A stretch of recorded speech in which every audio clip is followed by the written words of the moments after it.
সম্মানিত উপস্থিতি, এখনই দোয়া হবে। তার আগে আমাদের বটগ্রাম মাদ্রাসার সম্মানিত মুহাদ্দিস মাওলানা আব্দুল করিম সাহেব একটু কথা বলবেন।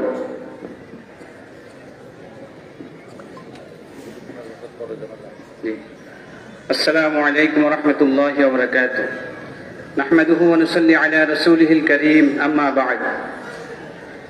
সম্মানিত উপস্থিতি, যারা অনেক মেহনত কষ্ট করে আমাদের আজকে এই দোয়ার শরীক হয়েছেন, এজন্য আমরা বটগ্রাম মাদ্রাসার পক্ষ থেকে আপনাদের সবাইকে মুবারকবাদ জানাই।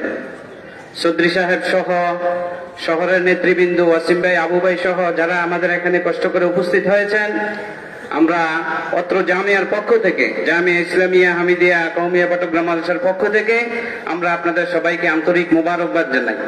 আমরা আশা করব অতীতের ন্যায়, অতীতে যেমনি ভাবে আপনারা এই মাদ্রাসার পাশে ছিলেন, ভবিষ্যতেও আপনারা এই মাদ্রাসার পাশে থাকবেন, আমরা আপনাদের নিকটে আশা প্রত্যাশা করি।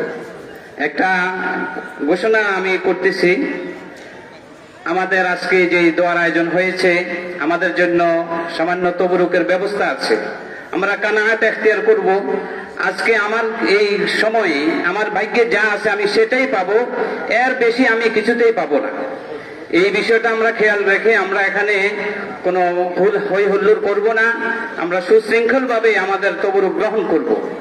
আর আমাদের মাদ্রাসার সকল ছাত্র শিক্ষকদেরকে ইন্তেজামিয়া কমিটির পক্ষ থেকে অনুরোধ করছি যে আমরা মাদ্রাসার ছাত্র ওস্তাদদের জন্য আলাদা ব্যবস্থা করা আছে, আসার পরে আপনাদেরকে বেতন দেওয়া হবে।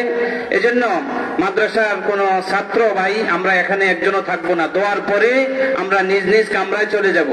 দূর দূরান্ত থেকে যে মেহমানরা আসছেন, আমরা মেজবান, আমরা তাদেরকে সুন্দরভাবে মেহমানদারি করব। আমরা ছাত্র শিক্ষক যারা আছি, আমরা এখানে তাদের মেহমানদারি, শিক্ষকরা আমরা এখানে মেহমানদারিতে থাকবো, আর ছাত্ররা আমরা সবাই নিজ নিজ কামরায় চলে যাব।